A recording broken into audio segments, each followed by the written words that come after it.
हमारी एकता अखंडता का आधार हमारी मातृभाषा हिंदी को प्रणाम करता हूं तथा आप सभी को आज हिंदी दिवस के अवसर पर अपनी ओर से सबको शुभकामनाएं देता हूं।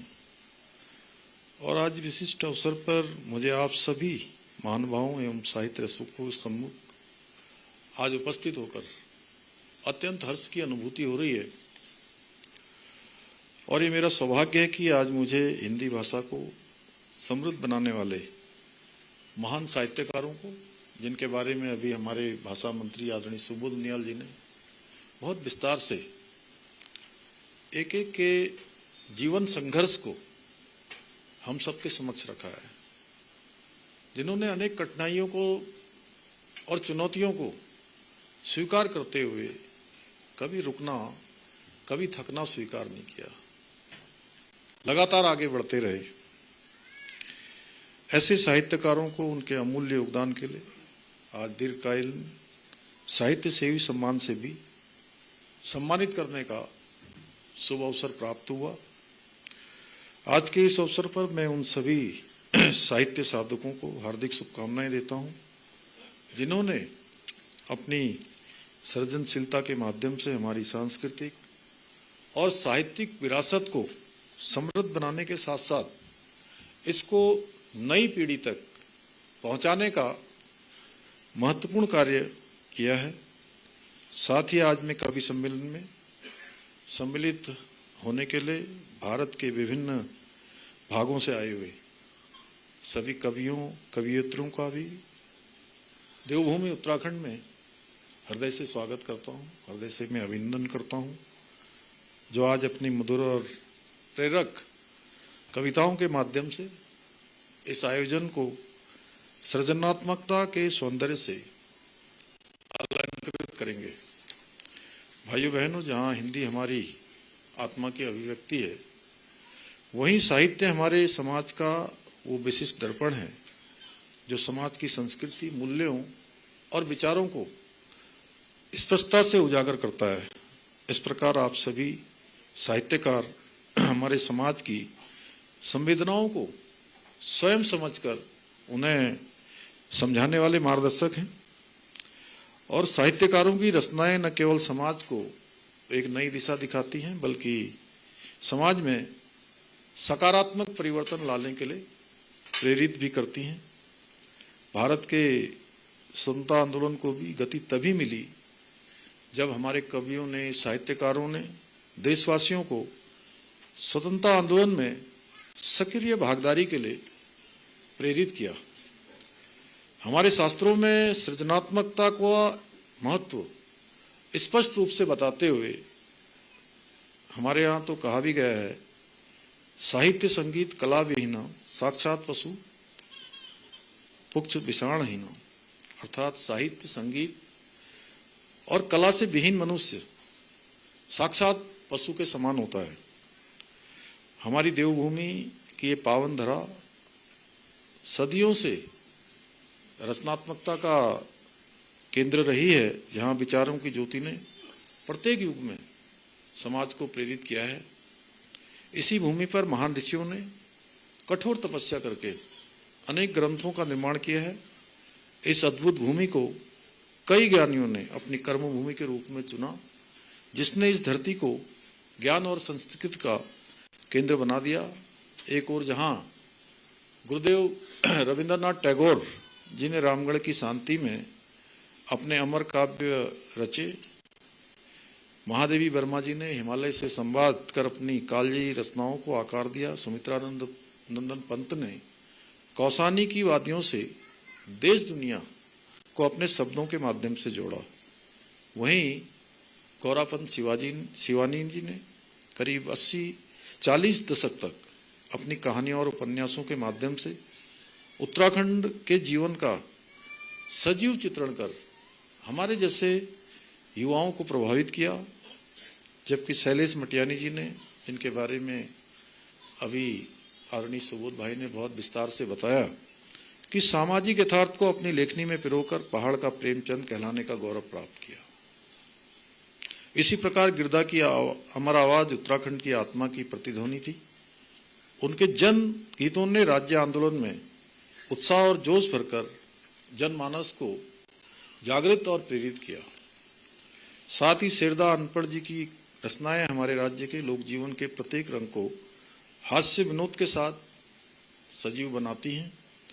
इसी प्रकार हिरदा की रंगीली बिंदी से लेकर त्यार पहाड़ मेर पहाड़ जैसे गीतों ने पहाड़ के दर्द, संघर्ष और गौरव को सुरों की मधुर भाषा में पिरोया।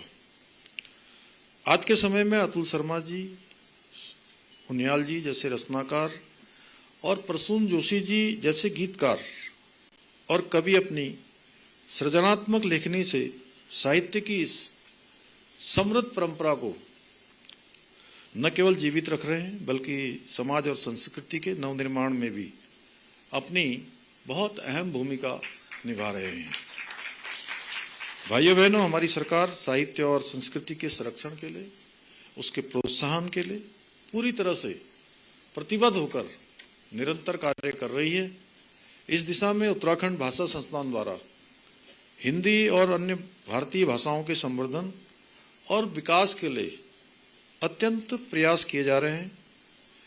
हम जहां एक और उत्तराखंड साहित्य गौरव सम्मान, साहित्य भूषण और लाइफ टाइम अचीवमेंट पुरस्कार के माध्यम से उत्कृष्ट साहित्यकारों को सम्मानित कर रहे हैं, वहीं हिंदी सहित विभिन्न भाषाओं में ग्रंथों के प्रकाशन हेतु अनुदान प्रदान कर नवोदित और उदयमान लेखकों को भी प्रोत्साहित भी कर रहे हैं।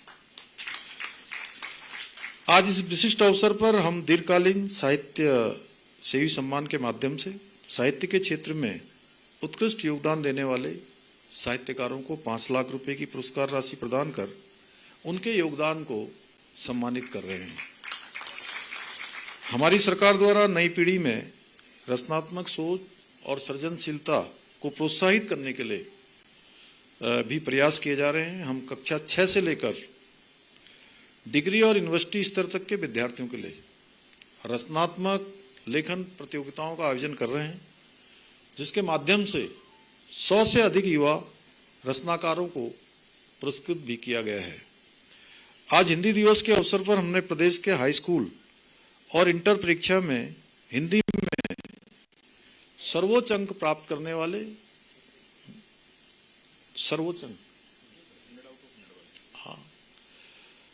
मेधावी छात्र छात्राओं सहित विभिन्न भाषाई प्रतियोगिताओं में श्रेष्ठ स्थान प्राप्त करने वाले 176 विद्यार्थियों को सम्मानित किया है।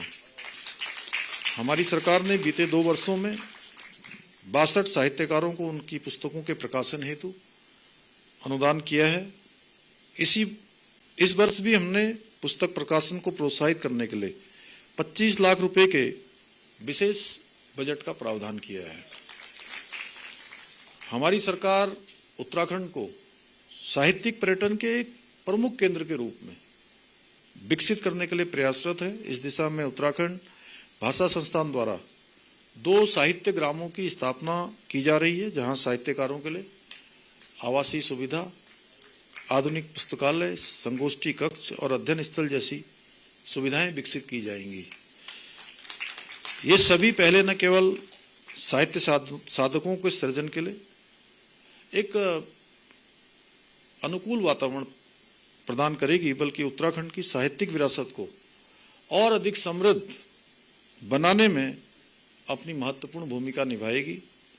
भाइयों बहनों, भारत का साहित्य सदियों से ही अपनी वैचारिक संपन्नता के कारण विश्व भर में अपना विशिष्ट स्थान रखता है, परंतु समय समय पर विदेशी आक्रांताओं ने हमारी समृद्ध साहित्यिक विरासत और इतिहास को सुनियोजित षड्यंत्र के तहत तोड़ मरोड़कर प्रस्तुत किया। दुर्भाग्यवश पूर्व की सरकारों ने इसको ठीक करने के बजाय तुष्टीकरण के चलते नजरअंदाज किया, जिससे हमारी गौरवशाली साहित्यिक धरोहर उपेक्षित होती रही। परंतु आज आदरणीय प्रधानमंत्री श्री नरेंद्र मोदी जी के नेतृत्व में हमारी सांस्कृतिक और साहित्यिक विरासत को हर स्थान पर उचित सम्मान मिल रहा है। उन्हीं से प्रेरणा लेते हुए हमारी सरकार भी भाषा संस्थान के माध्यम से राज्य के बिखरे हुए साहित्य को संरक्षित, संकलित और पुनर्स्थापित करने के लिए ठोस कार्य कर रही है। साथ ही हम स्थानीय भाषाओं और बोलियों के संरक्षण के लिए भी सतत प्रयास कर रहे हैं ताकि आने वाली पीढ़ियां अपनी समृद्ध भाषाई विरासत से जुड़ी रहे और ये पीढ़ी दर पीढ़ी आगे बढ़ता रहे। मेरा मानना है कि हमारे पूर्वजों के द्वारा सौंपी गई साहित्यिक और सांस्कृतिक विरासत केवल अतीत की धरोहर नहीं है, बल्कि हमारी पहचान और सभ्यता की नींव है। इसलिए इन्हें सुरक्षित रखना हम सभी का नैतिक दायित्व और कर्तव्य दोनों ही है। मुझे पूरा विश्वास है कि आप सभी इसी प्रकार अपने लेखन से हमारी साहित्यिक और सांस्कृतिक विरासत को समृद्ध बनाने में अपना योगदान देते रहेंगे और हम सब मिलकर अपने विकल्प रहित संकल्प के साथ हिंदी को विश्व की सर्वश्रेष्ठ भाषा के रूप में स्थापित करने में अवश्य सफल होंगे। इसी विश्वास के साथ आप सभी सम्मानित जनों को पुनः हिंदी दिवस की मैं शुभकामनाएं देता हूं और ये क्रम हमारा आगे भी इसी प्रकार चलता रहेगा। हमारे माननीय मंत्री जी, अन्य हमारे सदस्य जो साधारण बैठक में हमेशा उनके जो नवाचार को बढ़ाने के सुझाव आए थे और निकट भविष्य में हम इसका और विस्तार करेंगे। जिस प्रकार से मैं देख रहा हूं आज सच में बहुत मन को संतोष हो रहा है कि जिस प्रकार के योगदान देने वाले कुछ लोग हमारे बीच में हैं जो नहीं हैं, उनको भी सम्मान देकर ऐसा लग रहा है कि हम सब स्वयं सम्मानित हो रहे हैं। तो मैं पुनः आप सभी को एक बार फिर से बधाई देते हुए, शुभकामनाएं देते हुए अपनी बात समाप्त करता हूं। धन्यवाद।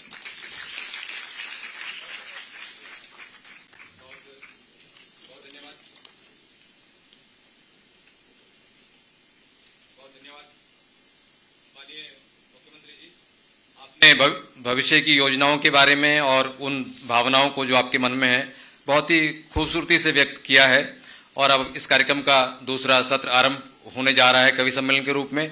माननीय मुख्यमंत्री जी की व्यस्तता हम सभी समझ सकते हैं, लेकिन सभी कवियों की भावना ये है कि माननीय मुख्यमंत्री जी और माननीय मंत्री जी और माननीय विधायक जी कुछ थोड़ा सा समय जरूर दें। उससे हमारे जी सर, मैं आपसे प्रार्थना करता हूं कि आप आसन सामने ग्रहण करें और माननीय मुख्यमंत्री जी ने अनुमति प्रदान की। बहुत बहुत धन्यवाद सर। और हम इस कार्यक्रम के उस भाग में आ गए जहां हम हिंदी के बहुत प्रतिष्ठित स्वरों को सुनेंगे और हम सभी कवि और सभी जो भी साहित्यकार यहाँ मौजूद हैं, हम सभी माननीय मुख्यमंत्री जी के प्रति इसलिए भी आभारी हैं कि उन्होंने अपनी व्यस्तता को किनारे करके कहा है कि शुरू कराइए, मैं बैठा हूं अभी ना। तो बहुत तेजी से मंच का स्वरूप वैसे निर्धारित करने की कोशिश की जा रही है जैसे कि अब आदरणीय डॉक्टर लक्ष्मी शंकर वाजपेयी जी के मार्गदर्शन में ये मंच संचालित होगा। हमारे सभी सम्मानित कवि डॉक्टर लक्ष्मी शंकर वाजपेयी जी, पद्मश्री प्रीतम भरतवाण जी, श्री चिराग शर्मा जी, श्री वरुण आनंद जी, श्रीयुत श्रीकांत श्री जी, श्रुति वत्स जी, अंबर खरबंदा जी, श्री सागर डंगवाल जी, श्री अवनीश मलाशी जी, श्री ललित शौर्य जी और आदरणीय बहन नीता कुकरेती जी और जिनके लिए माननीय मंत्री जी के अलावा और भी श्रोताओं ने कहा कि उनको सुनना है, ऐसे जन कवि अतुल शर्मा जी, आप सभी से मैं हमारे सबसे जो वरिष्ठ कवि और मार्गदर्शक हैं आदरणीय डॉक्टर लक्ष्मी शंकर वाजपेयी जी से मैं निवेदन करता हूं कि आप हमारे मार्गदर्शक भी हैं, फिर मंच को वैसे अब मंच पूरी तरह से आपके हाथ में है।